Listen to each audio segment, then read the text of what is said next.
The great chamber floated in space above Terminus Prime. Inside, representatives from 47 different species sat in their designated sections. Some had scales, others had tentacles, and a few glowed with inner light. They all shared one thing in common today. They were afraid of the humans. Ambassador Hyunwoo stood alone on the chamber floor. He wore a simple black suit that looked plain compared to the elaborate robes and armor of the other delegates. His face showed no emotion as thousands of alien eyes watched him. Behind him, a holographic display showed human colonies spreading across dozens of star systems. The expansion had happened fast. Too fast for the Council's comfort. Chairman Velkaroth rose from the central platform. His crystalline body caught the light from distant stars and threw rainbow patterns across the walls. He had lived for 3,000 years and led the Council for the last 500. No species had ever challenged his authority before today. Ambassador Hyunwoo! Velkaroth's voice resonated through translation devices worn by every delegate. Humanity has been called before this council to answer for violations of expansion protocols. You have colonized 17 systems without council approval.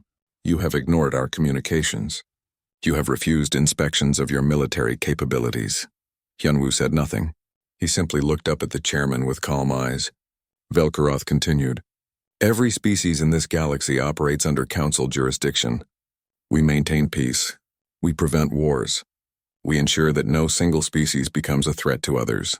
This system has worked for 10,000 years. Has it? Hyunwoo asked quietly.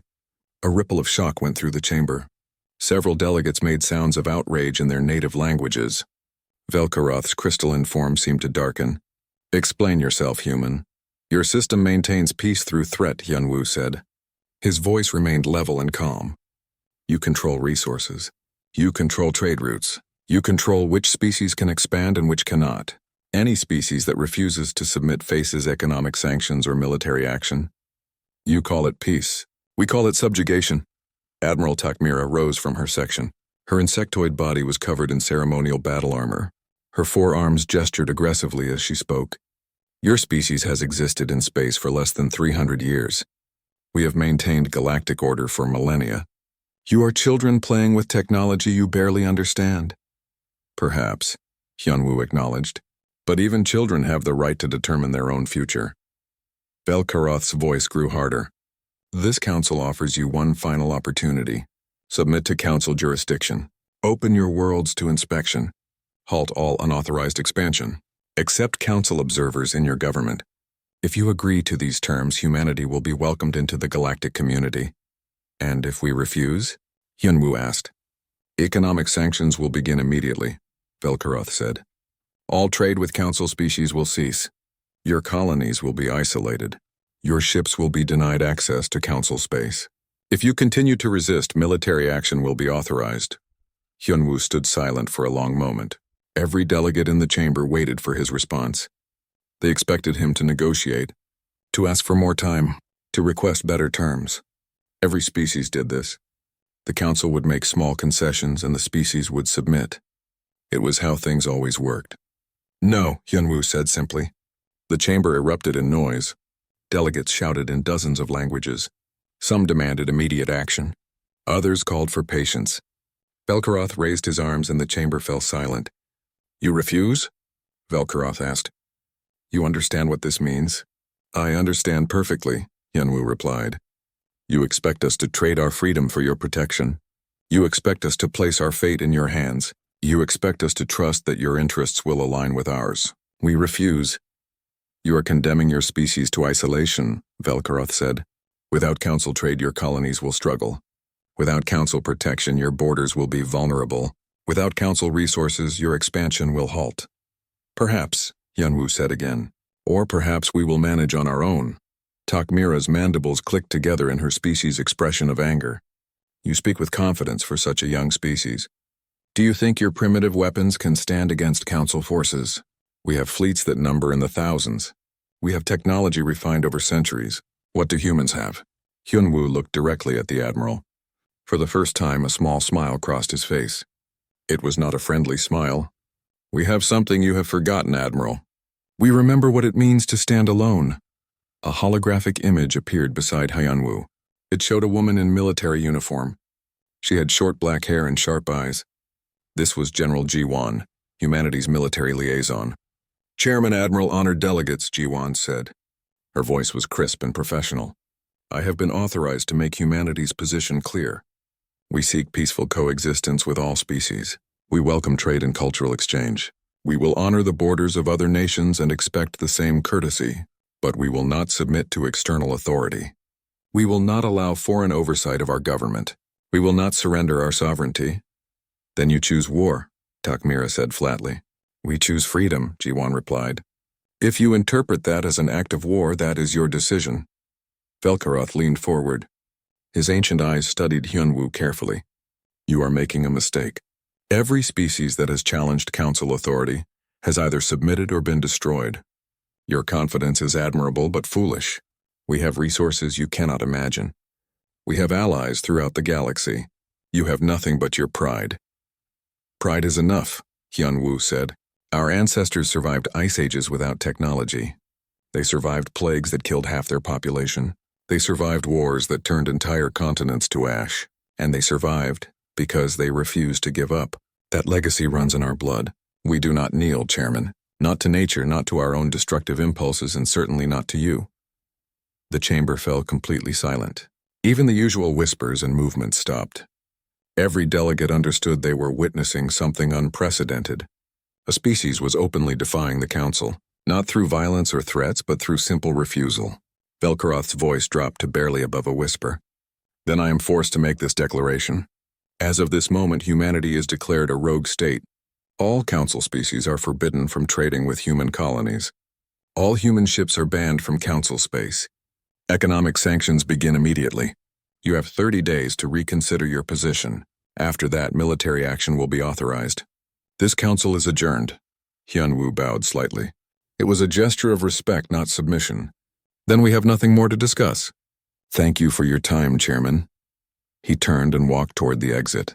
His footsteps echoed in the silent chamber. The hologram of Jiwan flickered out. Every delegate watched him leave. Some looked angry. Some looked confused. A few looked frightened. As the door closed behind Hyunwoo, Velkaroth remained standing on his platform. He looked at the empty space where the human ambassador had stood. Admiral Takmira approached him. Chairman, your orders? Prepare the fleet, Velkaroth said quietly. Make an example of one of their colonies. A small one. Show them we are serious. Which colony? Takmira asked. New Busan, Velkaroth decided. It is isolated. It has a population of 2 million. A blockade should force their surrender within a week. Then humanity will understand their mistake. Takmira saluted and left to carry out her orders. Velkaroth stood alone in the chamber as other delegates filed out. He felt something he had not experienced in centuries. Uncertainty. The human ambassador had shown no fear. No hesitation. Just calm certainty. For the first time in his long life, Velkaroth wondered if the council had made a terrible mistake. The council war room buzzed with activity. Holographic displays showed star maps and fleet positions. Admiral Takmira stood at the center of it all, her 4 arms moving rapidly as she coordinated the operation. 200 warships had been assigned to blockade New Busan. It was the largest show of force the council had used in a century. Fleet reports ready for jump, her tactical officer announced. Takmira studied the display showing New Busan. The colony orbited a yellow star in a relatively isolated system. 2 million humans lived there, farming and mining the local planets. Intelligence reports said they had minimal defenses, a small patrol fleet and basic orbital weapons. Nothing that could challenge council forces. Execute the blockade, Takmira ordered. The fleet jumped to hyperspace. Within hours, 200 council warships arrived in the New Busan system. They took up positions around the colony world, blocking all approach vectors. Any ship trying to leave or enter would have to pass through their formation. Governor Minji received the news in her office on New Busan. She was a woman in her 50s with gray streaking her black hair. She had served in the human military for 20 years before retiring to colonial administration. She listened to her aide's report without expression. They are demanding our surrender, the aide said nervously. They want us to accept council occupation within 24 hours. Response? Minji asked. Earth Command says to follow Protocol 7. Minji nodded slowly. Protocol 7. She had hoped it would never be needed. Every colonial governor knew the protocols. They had trained for this scenario. But training was different from reality. She activated the colony-wide broadcast system. Her face appeared on every screen across New Busan. In homes, in factories, in schools, every citizen saw their governor's calm expression. People of New Busan, Minji began. As you know by now, Council forces have blockaded our world. They demand our surrender. They expect us to panic. They expect us to beg Earth for help. They expect us to submit. She paused. We will do none of those things. We do not surrender. We do not negotiate. We endure. The broadcast ended. Across the colony, people looked at each other. Some were afraid, others were angry, but they all understood. The time had come to prove that human colonies could survive alone. On the council flagship, Takmira watched the broadcast with interest. The human governor showed no fear. That was unusual but not concerning. Fear would come when supplies ran low. How long can they last? She asked her intelligence officer. Standard projections suggest 3 weeks before food shortages begin, 6 weeks before critical systems start failing. They will surrender long before then. Takmira settled in to wait. The council had perfected this tactic over centuries. Blockade a colony, wait for it to starve, accept its surrender. It was clean, efficient, and rarely required actual violence. 1 week passed. Takmira's scouts monitored the colony constantly. They expected to see signs of distress, rationing, protests, panic. Instead, they saw normal activity. People went to work. Children went to school. The colony functioned as if nothing had changed. Check their communications, Takmira ordered. They must be calling for help. The communications officer worked for several hours before reporting back. Admiral, there are no distress calls, no messages to Earth, no emergency broadcasts. They are maintaining normal communications only. Takmira felt her first flutter of unease. Perhaps they are confident Earth will break the blockade. No Earth ships have been detected in any nearby systems, the tactical officer replied. 2 weeks passed. Takmira reviewed the reports with growing confusion. The colony showed no signs of struggle. In fact, several new construction projects had begun. They were expanding their agricultural domes, building new facilities, acting as if the blockade did not exist. This is impossible, Takmira said. Run full-spectrum scans. Are they receiving supplies somehow? The scans took days to complete. They found nothing. No hidden supply ships, no smuggling operations, no secret aid from Earth. New Busan appeared completely isolated, yet it was thriving. Chief Engineer Dae-hyun sat in the colony's control center, watching the same scans that confused the council forces. He allowed himself a small smile. Everything was working exactly as designed. 50 years ago, humanity had made a decision. Every colony ship would carry enough resources to establish a completely self-sufficient settlement. Every colony would have fusion reactors, hydroponic farms, recycling systems, and manufacturing facilities. They would be designed to survive for decades without any external support. The council thought colonies were dependent on homeworlds. They thought cutting supply lines would force surrender. They did not understand human planning. Dae-hyun pulled up the resource reports. Fusion reactors provided unlimited power. Hydroponics produced more food than the colony needed. Recycling systems recovered 98% of all materials. Manufacturing plants could produce everything from medicine to machine parts. New Busan could survive for a century without a single supply ship. On the council flagship, Takmira's patience was wearing thin. 3 weeks had passed. The colony should be desperate. Instead, they were expanding. I want answers, she demanded. How are they surviving? Her science officer reviewed the data carefully before responding. Admiral, I believe they were designed for this. Every reading suggests complete self-sufficiency. They are not struggling because they do not need external supplies. Takmira stared at the officer. That is impossible. No colony can be truly self-sufficient. Human colonies apparently can be, the officer replied quietly. Takmira felt anger burning inside her. The humans had planned for this. They had prepared for the Council's standard tactics. The blockade was achieving nothing. We need to escalate, she told her command staff.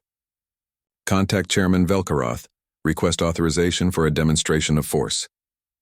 The authorization came quickly. The Council was growing impatient. Takmira was ordered to fire a warning shot, destroy an empty human facility to show they were serious. But not to harm civilians. The Council still hoped to force surrender through fear rather than violence. Takmira identified her target. A cargo vessel was traveling between New Busan and a small mining station. Long-range scans showed no life signs aboard. It was automated, perfect for a demonstration. Destroy that vessel, Takmira ordered. Her weapons officer hesitated. Admiral, our intelligence indicates it is carrying supplies for the mining station. It is unmanned, Takmira said. Fire. A beam of energy lanced across space. The cargo vessel exploded in a brief flash of light. Debris scattered into the void. Takmira felt a moment of satisfaction. Now the humans would understand the Council was serious. On New Busan, Governor Minji received the report. Her face remained calm, but her eyes grew hard. They fired first. Yes, Governor, her aide confirmed. Contact Earth Command. Inform them the Council has committed an act of war. Request authorization to proceed to the next protocol. The response came back in minutes. A single word. Authorized. Minji turned to Daehyun. Begin Phase 2. Daehyun nodded and began entering commands into his console. Throughout human space, coded signals went out. Ships that had been waiting in deep space began moving. Personnel that had been on standby received their orders. Plans that had been prepared years ago began to unfold. Admiral Takmira did not know it yet, but destroying that cargo ship had been the biggest mistake of her long military career. She thought she was demonstrating council power. Instead, she had given humanity exactly what they needed. An act of aggression. A reason to respond. In the council war room on Terminus Prime, Chairman Velkaroth reviewed the reports from New Busan. The blockade had failed. The warning shot had been fired, and the humans still refused to negotiate. What do we do now? His aide asked. Velkaroth looked at the star map showing human space. Something felt wrong. The humans were too calm. Too confident. They were acting like they had already won. Tell Takmira to maintain the blockade, Velkaroth ordered, but have her watch carefully. I think the humans are planning something. He was right, but by the time the Council discovered what humans had planned, it would be far too late to stop it. Deep in space, far from any inhabited system, a human stealth ship received its orders. The pilot read them carefully, then looked at his crew. Time to go to work, he said quietly. They all knew what that meant. The Council had started this confrontation. Now humanity would finish it, but not with massive fleets or open battle. Humans fought differently. They fought smart. They fought patient. And most importantly, they fought to win. The first ship disappeared on a Tuesday. The Council supply convoy was traveling through a quiet sector near the outer rim. 3 cargo vessels carrying food and medical supplies for Council outposts. They had an escort of 2 patrol ships, standard procedure for routine operations. The convoy never reached its destination. No distress signals, no emergency beacons, no debris field. The ship simply vanished between one hyperspace jump and the next. When search vessels arrived at their last known location, they found empty space. Council Command logged it as a navigation error. Perhaps the convoy had jumped to the wrong coordinates. It happened sometimes. Search operations would locate them eventually. 2 days later, another ship disappeared. This time it was a science vessel conducting stellar surveys. It reported normal operations at the end of its shift. 8 hours later, when it failed to check in, rescue ships were dispatched. They found nothing. The science vessel had vanished just as completely as the convoy. Admiral Takmira received the reports while maintaining the blockade of New Busan. 2 incidents in less than a week was unusual, but not alarming. Space was dangerous. Equipment failed. Accidents happened. She made a note to review safety protocols and continued her mission. On day 5, a military patrol vanished. 2 frigates with a combined crew of 300. They were investigating the disappearance of the science vessel. They sent regular updates for 6 hours. Then silence. A heavy cruiser was dispatched immediately. It arrived to find no trace of the patrol ships, no wreckage, no escape pods, nothing. That was when the Council began to worry. Military vessels did not simply disappear. They had multiple redundant systems, backup communications, emergency protocols. Even if something catastrophic happened, there should be evidence. But there was nothing. Just empty space where ships used to be. Over the next 2 weeks, 17 Council ships vanished. Cargo vessels, patrol ships, science vessels, and even a destroyer. Different locations. Different times. Different crews. The only pattern was the complete absence of any evidence. No warnings, no debris, just sudden, total silence. Panic began spreading through Council space. Ship captains requested additional escorts.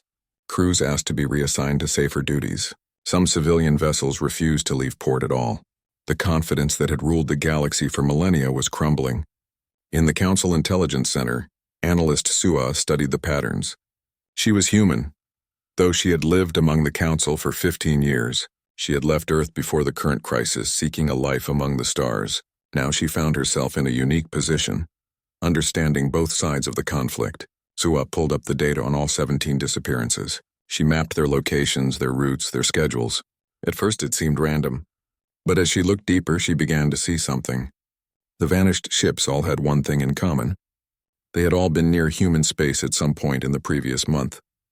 She ran probability calculations. The chance of this being coincidence was less than 2%.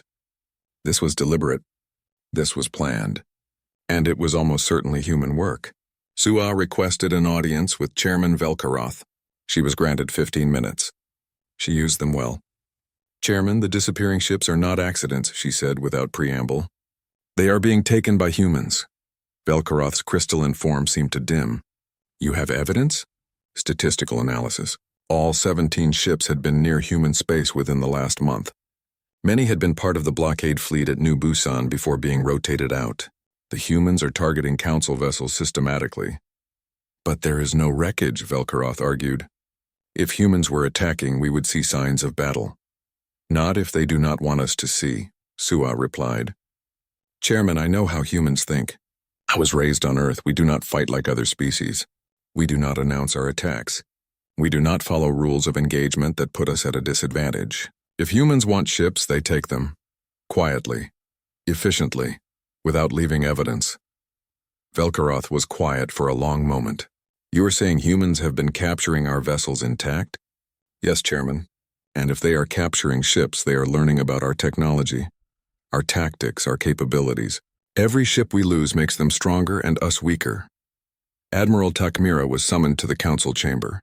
She arrived expecting to receive orders for escalation. Instead, she found herself defending her assessment of human capabilities. "We believe humans lack the technology for such operations," Takmira insisted. "Our ships have advanced sensors. Our crews are trained to detect threats. It is impossible to board a Council vessel without detection." 17 ships suggest otherwise, Velkaroth said coldly. Sua stepped forward. "Admiral, you are thinking like a Council warrior. You imagine humans attacking from the front, with weapons blazing, following honorable combat protocols.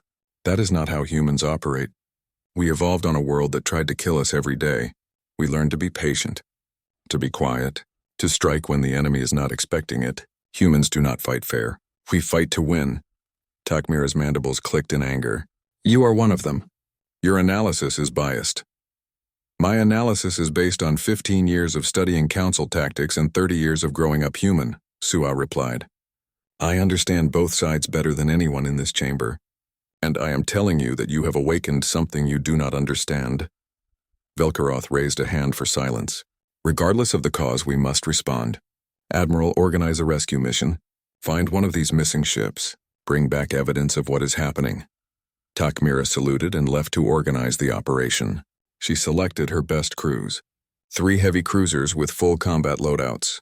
They would investigate the last known position of the destroyer that had vanished 2 days ago.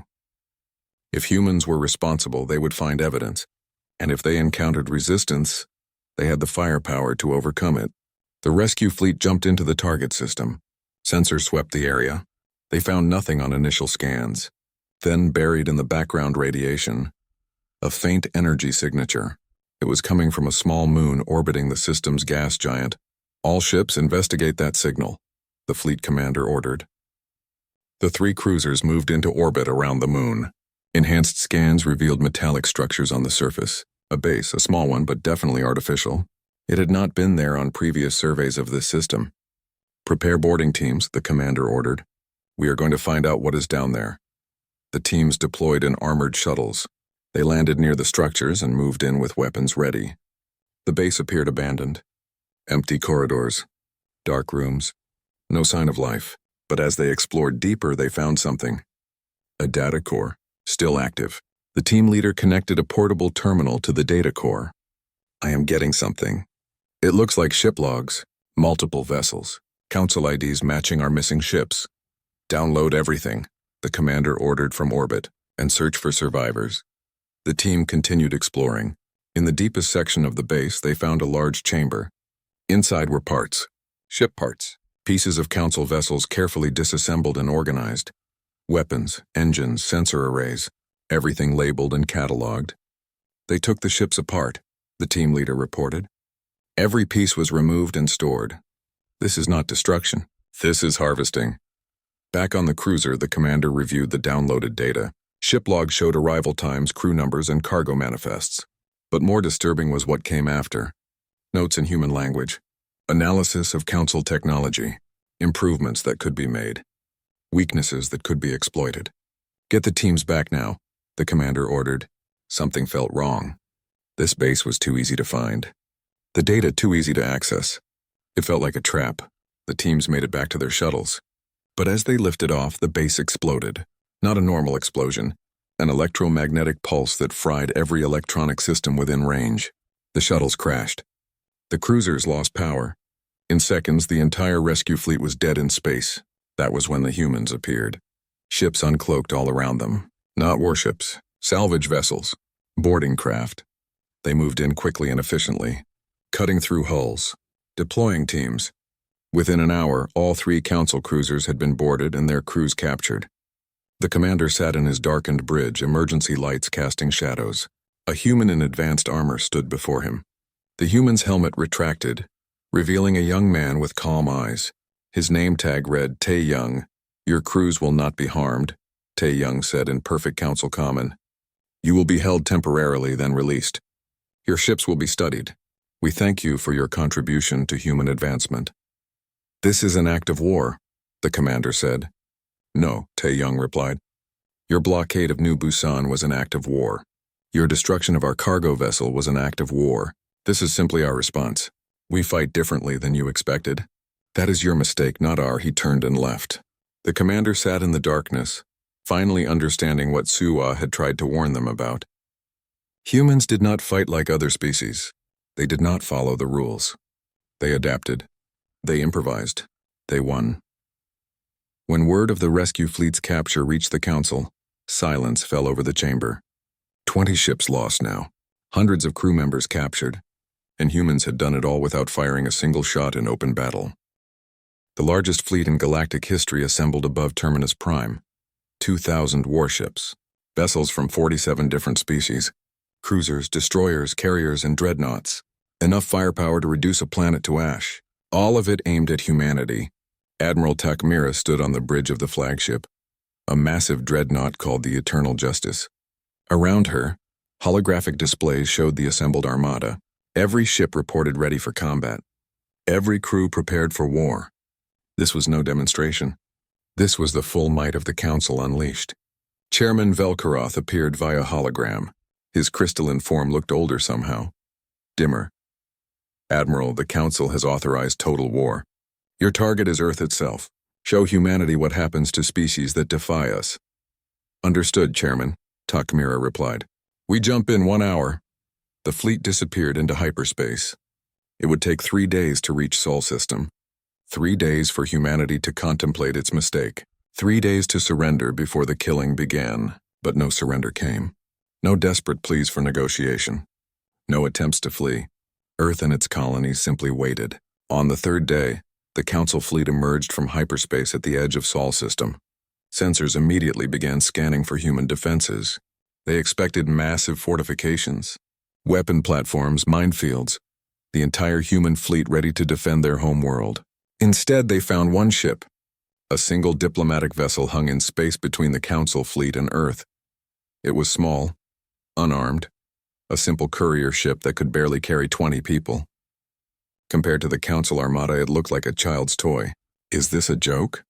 Takmira demanded. Where are their defenses? Scanning the system, her tactical officer replied. I am detecting the normal orbital stations around Earth. Some patrol ships near the outer planets. No battle fleet. No weapon platforms. Nothing that could threaten us. Takamura felt confusion mixed with anger. Did the humans think one small ship would stop them? Were they surrendering? Or was this another trick? The diplomatic vessel broadcast on all frequencies. Council forces, this is Captain Youngsik of the Human Diplomatic Corps. I request permission to speak with your commander. Takmira opened a channel. The human captain appeared on her screen. He was an older man with gray hair and tired eyes. He wore a simple uniform with no weapons. He looked completely calm, as if facing down 2,000 warships was routine. I am Admiral Takmira, commander of this fleet, she said. You have 1 minute to explain your presence. I am here to deliver a final warning, Youngsik replied. Turn back now or learn why we do not negotiate. Takmira's mandibles clicked in what might have been laughter. One ship warns 2,000. Is humanity insane? Not insane, Youngsik said. Simply prepared. Admiral, I'm going to tell you something. You can believe it or not. That choice is yours. But I recommend you listen carefully. Speak, Takmira said. For 300 years, humanity has expanded into space, Youngsik began. Every colony we established was built to survive alone. Every ship we launched carried weapons and sensors beyond your current understanding. Every human settlement has prepared for this exact scenario. We knew eventually we would face a force that demanded our submission. We knew eventually we would have to fight for our freedom. So we prepared, not for months or years, for centuries. Impressive speeches will not save you, Takmira said. Youngsik nodded. You are right. Speeches will not save us. Our actions will. Admiral, I am going to give you one chance. Order your fleet to turn back. Leave Sol System. Return to Council space. No harm will come to your ships or crews. You can report that humanity refused to engage. The Council can claim a moral victory. Everyone goes home alive. Or, Takmira asked. Or I transmit a single code, Youngsik said. And you discover just how badly you have miscalculated. Takmira felt her anger boil over. Weeks of frustration. Lost ships. Captured crews. Now this human sat in his tiny vessel and offered her terms, as if he had any power at all. Humanity has tested my patience long enough, Takmira said. All ships advance. Weapons free. If that diplomatic ship does not move, destroy it. Youngsik sighed. He looked genuinely sad. I hoped it would not come to this. But you were warned. He pressed a button on his console. Throughout the Council fleet, alarms began screaming. Ships that had vanished weeks ago suddenly powered up. They had been hiding in the formation the entire time, powered down and invisible. Trojan horses inserted into the fleet before it ever left Council space. 20 captured Council vessels came online simultaneously, their weapons turning on their former allies. But that was just the beginning. Across Sol System, thousands of contacts appeared on sensors, human stealth ships uncloaking. They had been there all along, hidden by technology the Council did not know existed. They surrounded the Council fleet completely, not just in front but behind, above, below, on every side. Takmira stared at the tactical display in horror. Her fleet was not surrounding Earth. Earth had surrounded her fleet. The trap had been set long before they arrived. All ships, defensive formation, she ordered, trying to keep her voice steady. Prepare for engagement. I would not recommend that, Youngsik said calmly. Look at your targeting sensors, Admiral. Takmira looked. Every human ship had weapons locked on a Council vessel. Perfect targeting solutions. They could fire the moment she gave the order to attack, but they were waiting, giving her time to understand. Then the holographic displays around Young-Sik lit up. They showed live feeds from orbit around Council homeworlds. Every single capital planet had human vessels in orbit. Weapons platforms positioned over major cities. The message was clear. Earth was not the only target anymore. How? Takmira whispered. When? Years ago, Young-Sik replied. We placed ships in position around every Council world the moment we made contact. Small vessels, automated, hidden in asteroid fields and debris zones, waiting. They have been there all this time, and you never knew. We could have struck at any moment. We chose not to. Not from weakness, but because we hoped you would be wise enough to leave us in peace. Young-Sik's expression hardened. Every weapons platform you see is armed with antimatter warheads. Every ship has targeting solutions locked in. Your fleets are surrounded. Your homeworlds are at risk. Your supply lines have been compromised for months. We have studied every piece of technology from the ships we captured. We know your weaknesses. We know your tactics. We know everything. He leaned forward. And despite all of this, we have not fired a single shot. Not one. Because humans do not want war, Admiral. We want freedom. But if you force us to fight, we will do so without hesitation or mercy. That is the difference between us and you. You rule through fear of what you might do. We inspire fear by showing exactly what we can do, then choosing not to. The bridge of the eternal justice was completely silent. Every officer stared at the displays showing their hopeless position. The fleet that was supposed to terrify humanity into submission had walked into a trap so complete, so overwhelming, that resistance was pointless. Takmira felt something she had never experienced in her long military career. Defeat. Total and absolute defeat without a single shot being fired. What do you want? She asked quietly. For you to leave, Young-Sik said simply. Take your fleet. Return to Council space. Tell the chairman what happened here. Tell him that humanity will never negotiate our freedom. Tell him we will trade, we will share knowledge, we will even defend Council worlds if asked. But we will not submit, not now. Not ever. He gestured to the displays showing Council worlds. Those weapons platforms will remain in place. Consider them insurance. As long as the Council leaves humanity alone, they will never activate. But if you attack us again, if you threaten our colonies, if you try to force our submission, those platforms will launch, and then everyone loses. So I ask you, Admiral, is forcing us to kneel worth the destruction of your homeworlds? Takmira sat in her command chair, feeling the weight of millions of lives on her shoulders. Her pride demanded she fight. Her honor demanded she resist. But her duty demanded she protect Council citizens. And right now, those citizens were at risk because of human weapons she had no way to defend against. Stand down all weapons, she ordered her fleet. We are withdrawing. Relief flooded through Young-Sik's expression. Thank you, Admiral. You have made the right choice. The Council fleet turned and jumped back to hyperspace. 2,000 warships retreating without firing a shot. The largest military operation in galactic history ending in complete failure. Not because humanity had superior numbers. Not because they had better weapons. But because they had planned better. Prepared better. Understood their enemy better. As the last Council ship vanished, Young-Sik slumped in his chair. His calm facade cracked for a moment, revealing the exhausted man beneath. Captain, the fleet is gone, his communications officer said. Good, Young-Sik replied. Send word to Earth Command. The gamble worked.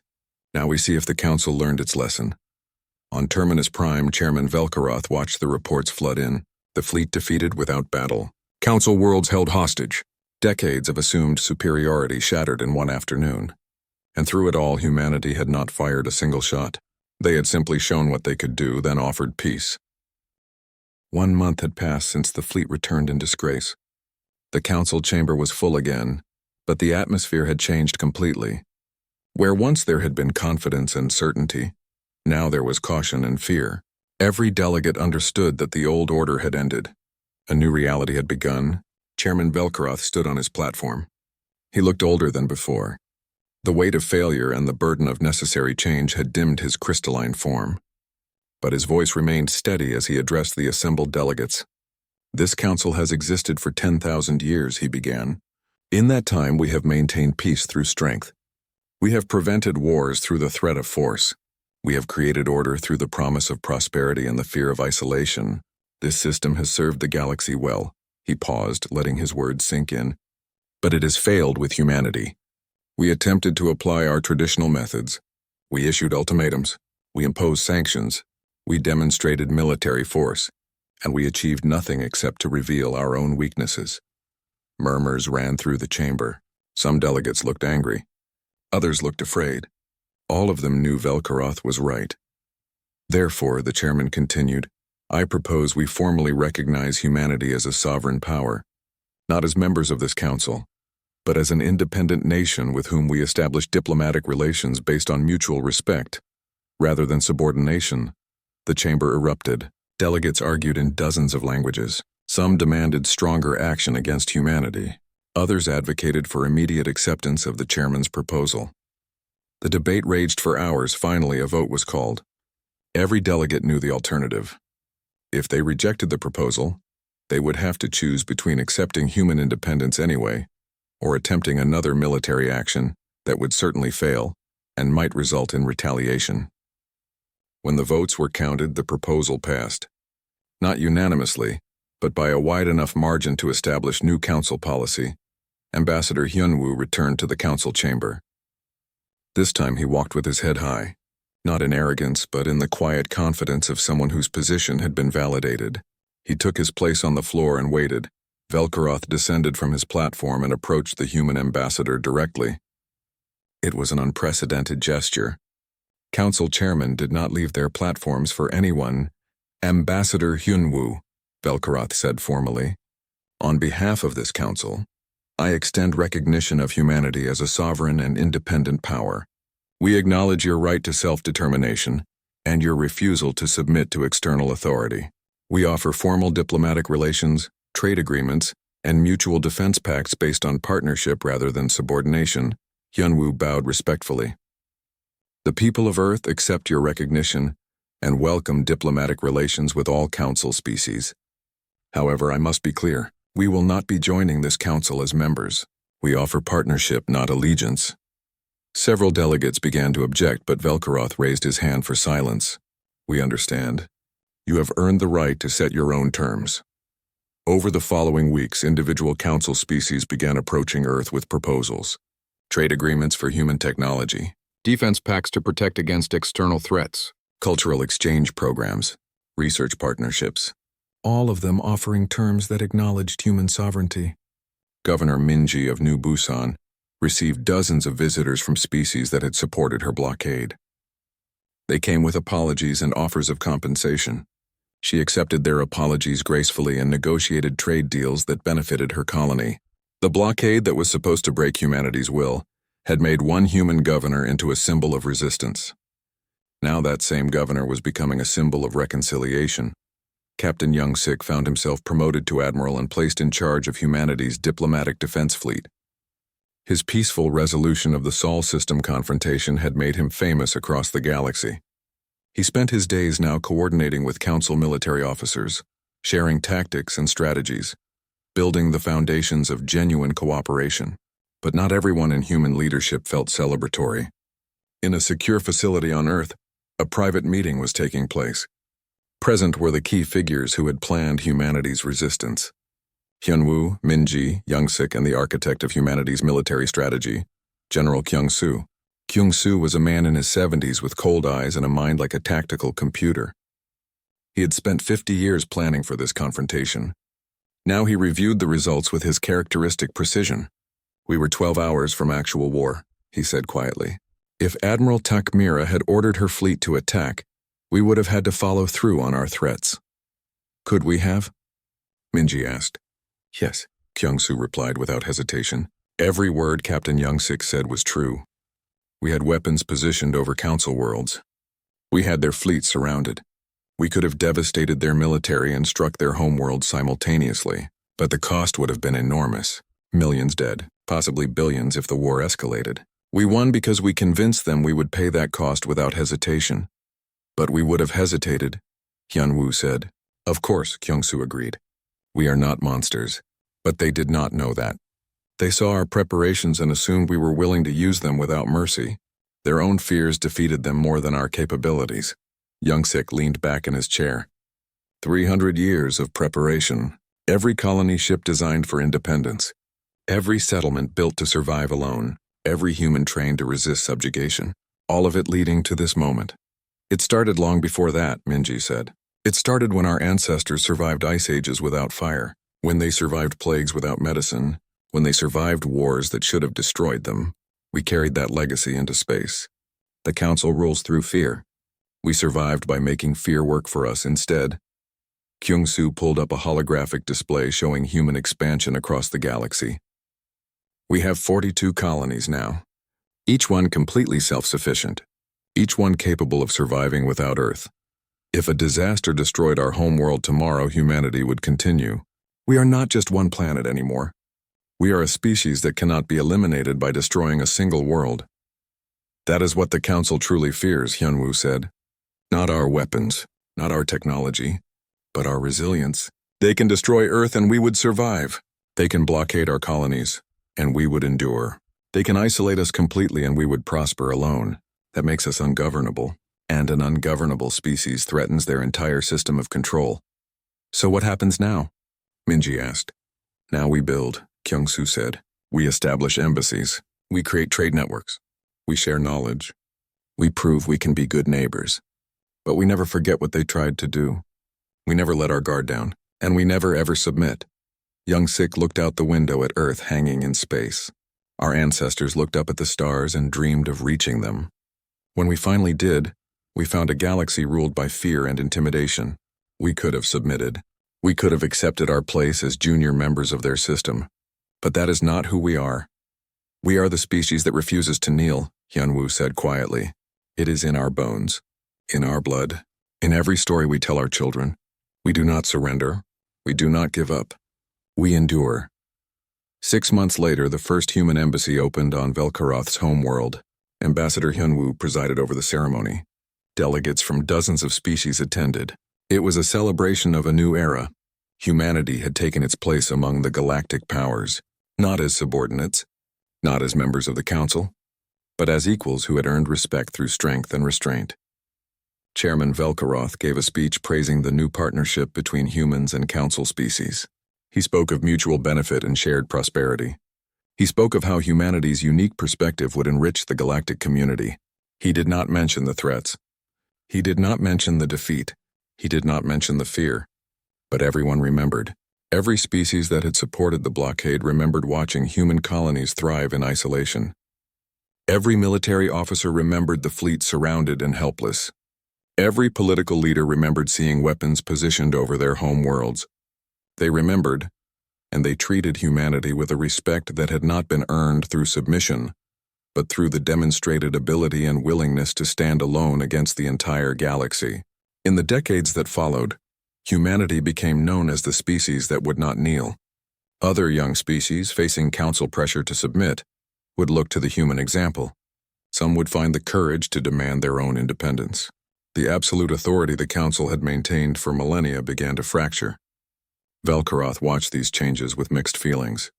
Part of him mourned the loss of the old certainties. But another part, the part that had lived for 3,000 years and seen empires rise and fall, understood that change was inevitable. Humanity had not destroyed the Council. They had forced it to evolve. And perhaps, he reflected, that was better. On Earth, in a quiet moment between diplomatic meetings, Hyunwoo stood on a balcony overlooking the Pacific Ocean. His daughter joined him, a young woman preparing to enter the diplomatic corps herself. "Do you think we did the right thing?" she asked.